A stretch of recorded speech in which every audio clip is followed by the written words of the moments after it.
Hello everyone, welcome back to Story, where we share real-life stories of love, betrayal, and the deepest emotions in life today.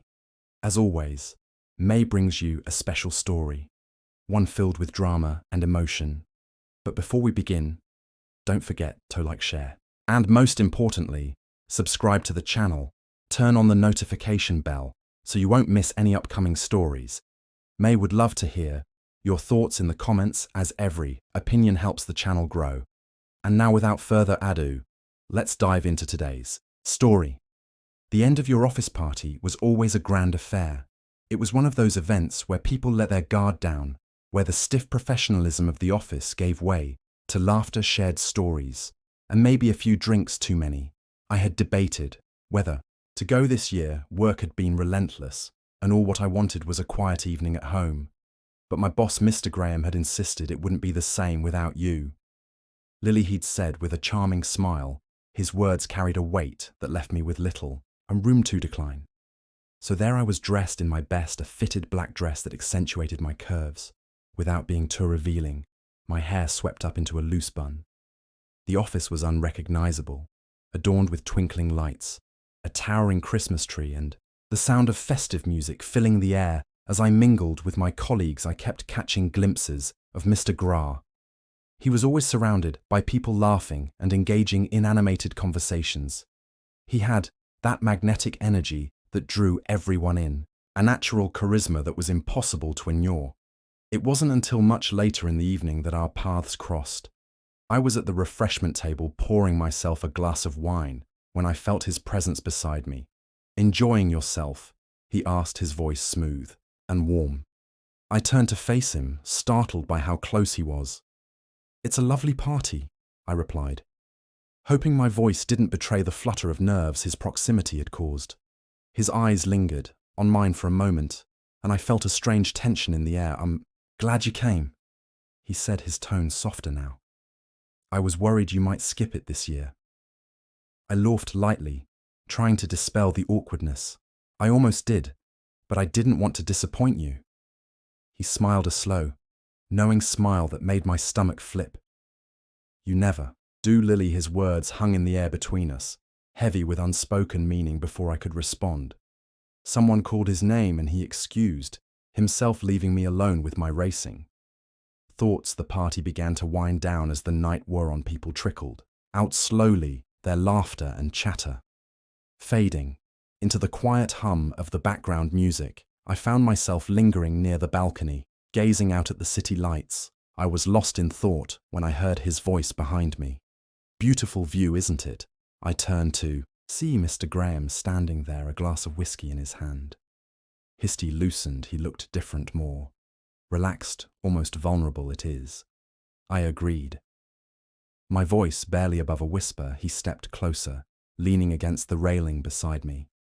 "I hope I'm not intruding," he said, his tone gentle. "Not at all," I replied, surprised by how much meant it. For a moment we stood in silence, the sounds of the city below us filling the void. Then he spoke again, his voice quieter now. "You're one of the reasons I look forward to coming to work." You know, I turned to him, startled by the confession. "I don't know what to say." I admitted. "You don't have to say anything," he said, his eyes meeting mine. "I just wanted you to know." There was something in his gaze that made my breath catch, a vulnerability, a longing that I hadn't seen before. It was as if the walls he kept up during work hours had crumbled, leaving him exposed before I could respond. He reached out his fingers, brushing against mine. The touch was brief and fleeting, but it sent a jolt through me.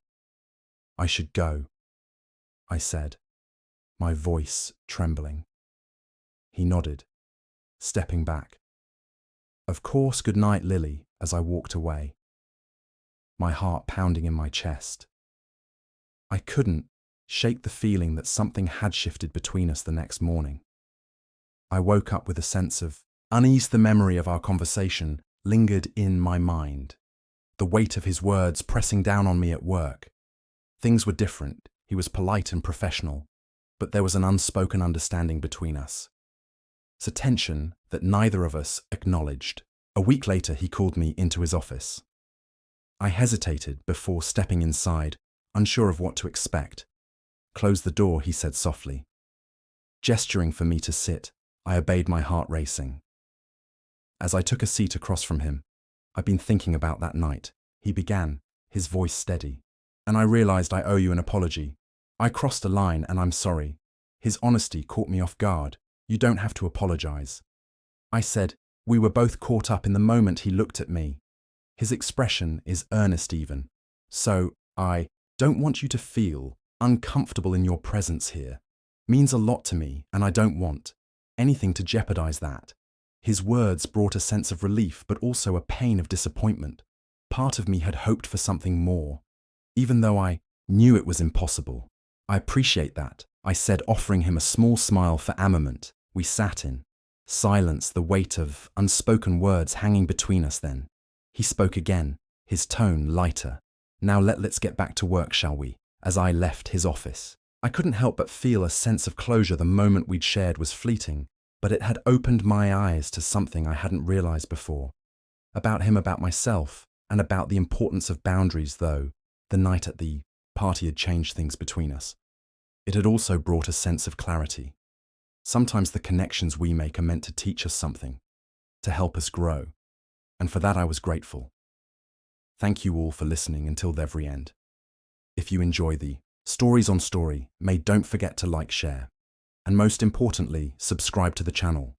Turn on the notification bell so you won't miss any upcoming episodes. May would also love to hear your thoughts and feelings in the comments. Every opinion is a great motivation for the channel's growth. Additionally, if you have a story you'd like to share, feel free to send it to me via email at storyy3009@gmail.com or through the fan page and personal Facebook. All contact details are available in the description. Once again, thank you so much. See you in the next story on Story May.